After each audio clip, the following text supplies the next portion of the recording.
Speaking about pulling out guns, A$AP Rocky was found not guilty. Yeah. Now, you and I talked about this. We both agreed. Once you laid out the evidence, Listen, but you and I both agreed he should have taken the plea deal. Yeah. I still feel that way. Yeah. I actually interviewed Joe Tacopina, who was his lawyer. Oh, wow. Do you know how much Joe charges? You know lawyer fees. What was the most per hour that you paid a lawyer? It varies. It depends on the What's charge. the most per hour? And you deal with high-profile lawyers. Probably like $500 an hour. Okay, I got a lawyer right now. I pay her $950 an hour. Okay? It's a lot. How much does Joe Tacopina charge? I asked him. How much do you think? I would say $5,000 an hour. What is your hourly rate as the principal in your law firm? $2,400 an hour. How much? $2,400 an hour. Yeah, see, I've never heard of a price like this. I was close there. You were close. You were bro, actually close. Lawyers cost money. Have you ever heard of these type of prices before? Yeah, that's why 9 times out of 10 with lawsuits, people just like to just settle and pay out the people because a guy is suing you. You might spend $500,000 on lawyers, on $500,000 on lawyers before it even happens. Joe Tacopina worked on the A$AP Rocky case for 3 years. He actually moved his whole office to LA so he could work on it full time. Definitely. He probably walked away with like $5 million. Yeah, you know, and I tell you, I was mentioning multiple Richard Mille watches he had in his interviews and Rolexes, and I'm like, okay, he balling for real, okay. Yeah, he balling. I mean, he balling for real. At $2,400 an hour, yeah, that adds up, bro. Yeah, I mean, listen, like, he was also Trump's lawyer at one point. Oh, wow. And you know who his mentor was? Who? Johnny Cochran. Wow.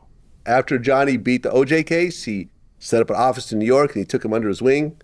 You know what I'm saying? I asked him if he ever asked Johnny about if OJ did it or not. He goes, oh, I never asked him.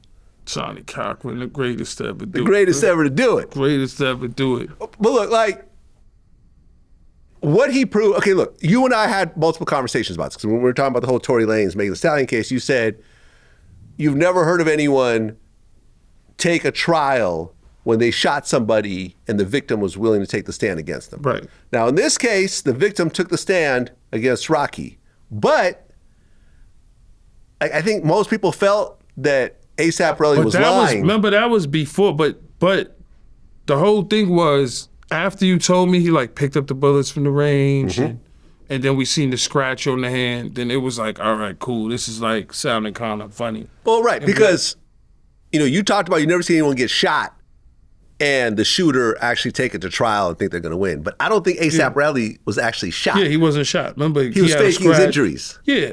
So we knew that, and we predicted that he was going to beat the case after you presented the evidence of him picking up the shells and all the dumb shit.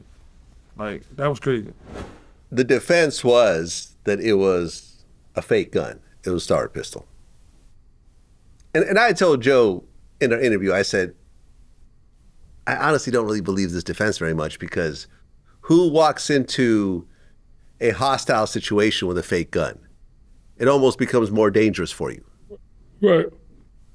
But in his case, he was like, oh, no, he had this fake gun and he couldn't afford security, you know. And I'm like, I would never in my life carry around a fake gun. Would you?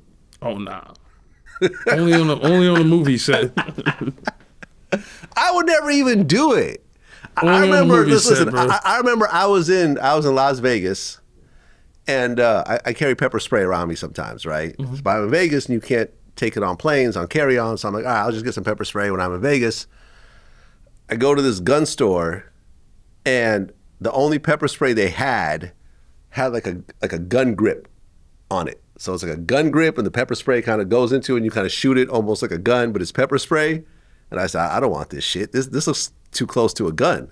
Like, I'm gonna pull this out. People think I have a gun on me. Like, get your ass shot. I'm gonna get shot. Hell yeah. You know what I'm saying? Like, I don't want this. I'm cool. I'll just, I'll just lay low for the next couple of days. Hell yeah. But I was like, I don't want anything resembling a gun on me, unless it's a real gun.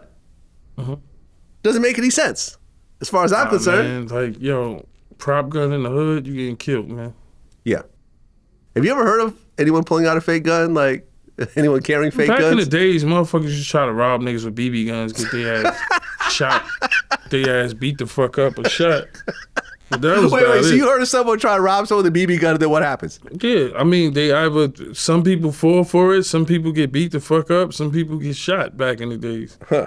BB guns, you know? Motherfucker look at the barrel and tell that shit fake. Oh, yeah, it's got a little orange thing at the end. Yeah. Motherfucker hit you with this. Yo, if you scared, they gonna get you. That's Hit you with crazy. the BB gun on the waist. Give it up.